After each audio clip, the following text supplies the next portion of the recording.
یار جنید یہ کل پرسوں پھر 11 ستمبر آنے والی ہے جسے ہم 9/11 کہتے ہیں اور پوری دنیا اس کی طرف کئی سال تک اپنی توجہ مبذول کرائے رکھی ہے اس نے اس واقعے نے جو ٹوین ٹاور میں جائی بجائے یار تم آگے سے ہاں نا کیوں نہیں کرتے تم بات تو مکمل کر لو یار تم کہو تو صحیح نا کہ تم میری بات سن رہے ہو میں بس یہ کہ ہاں کرم پاگل نہ مجھے پینٹ کراؤ یہ 9/11 کا جو واقعہ ہے اس میں بہت ساری کانسپیرنسی تھیریز سامنے آئی ہیں اس کا کسی ایک کا بھی آج تک امریکہ کی حکومت نے جواب نہیں دیا مثلا وہ شروع میں سنا تھا جی کہ جب یہ واقعہ ہوا اس دن سارے یہودی کیوں چھٹی میں تھے ٹوین ٹاور میں کام کرنے وہ جتنے بھی ادھر کام کرتے تھے وہ ادھر ایک بھی یہودی کیوں نہیں آیا باقی لوگ تھے وہ کیوں نہیں آئے نمبر 1 نمبر 2 جو وہ کتنے کو 1000 بندے کی انہوں نے لسٹ دی تھی کہ یہ لوگ ادھر مر گئے ہیں بعد میں ان میں سے کئی زندہ نکل آئے تھے کہ بھائی جی میرا نام مٹا دیو میں تو ادھر سبزی لینڈ نہیں آیا کہ میرا نام لے مطلب آج تک وہ اتھینٹک لسٹ نہیں جاری کر سکے وہ بندوں کے مرنے کی اس کے علاوہ پھر وہ جو 11 دہشت گردوں کے انہوں نے نام دیے تھے لسٹ دی تھی کہ یہ لوگ خودکش حملے میں مر چکے ہیں ان میں سے بھی 2-3 بندے میرا خیال ہے وہ یہ مشرق وسطیٰ کے ملکوں کے زندہ پائے گئے کوئی یمن کا تھا کوئی سعودی عرب کا ٹی وی چینلز بار بار ان کو دکھا چکا ہے ہاں انہوں نے بھی فون کر کے بتایا تھا کہ بھائی جی میں ابھی زندہ ہی ہوں کوئی گال شال کرنی ہے تو کر لو پھر یہ بھی کہا گیا تھا کہ یہ جو جہاز لگے ہیں ان میں ٹوین ٹاورز میں اور جس طرح یہ ٹاور گرے ہیں اس طرح یہ گرے نہیں سکتے یہ مختلف جو بلڈنگ انجینئر ہوتے ہیں انہوں نے کہا تھا یہ بات بھی کی تھی اور اس یار ہاں نہ تو کرو آگے سے یہ دیکھو پھر طنز کیا کر رہا ہے اس طرح نہ کرو یار تم مجھے وہ پاگل بابا پینٹ کر رہے ہو جو فون کرتے ہوئے بیچارہ کئی باری پوچھتا ہے سن رہے ہو نا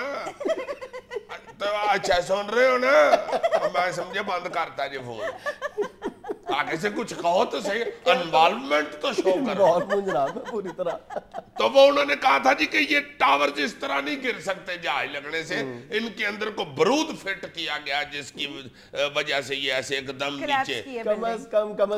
کولیپس کی یہ دیکھو نا انوالو ہو رہی ہے ایک اندازے کہ میں بھی انوالو ہو رہا ہوں ایک اندازے کے مطابق 150 کے قریب اتھینٹک کانسپیریسی تھیریز ہیں جو اب تک انٹرنیشنل لیول پر فلوٹ کی جا چکی ہے تو امریکہ ان باتوں کا جواب آج تک ایک باری بھی نہیں دے سکا کیا گونگا بن کے بیٹھا ہوا پاگل سمجھتا ہے یہ ساری دنیا پاگل سمجھنے والی بات ہے نا اچھا امریکہ کو خود اب یہ میرا خیال ہے اس بات کا ادراک کرنے کی ضرورت ہے کہ اس کا سب سے زیادہ امریکہ کی اس خاموشی کا سب سے زیادہ نقصان کس کو ہوگا میری ذاتی رائے میں اس کا سب سے زیادہ نقصان یا اس کا خمیازہ سب سے زیادہ امریکیوں کو امریکی عوام کو اور اس کی آنے والی نسل کو بھگتنا پڑے گا یعنی آپ کب تک اتنی بڑی اوتھینٹک جو کانسپیریسی تھیری سامنے آ رہی ہیں کب تک آپ خاموشی اختیار کیے رکھیں گے الٹیمیٹلی سچ سامنے آئے گا ہاں جی یہ جو اگلی نسل ہے امریکہ کی 25-30 سال بعد جو نسل جوان ہوگی اور جس طرح امریکہ میں کہا جاتا ہے کہ جی ہر چیز جو ہے وہ 25-30 سال بعد لوگوں کے سامنے عیاں ہو جاتی ہے کھل جاتی ہے تو اس میں لوگوں کو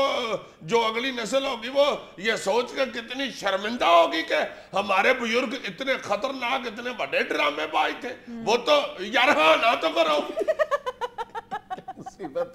حد ہو گئی ہے یار میں نہیں بات کرتا رہے نہیں وہ سن کر تو رہے ہیں ہم سارے آنا کر رہے ہیں ایسے مجھے دیکھتا جا رہا ہے میں پاگل لگ رہا ہوں مان سے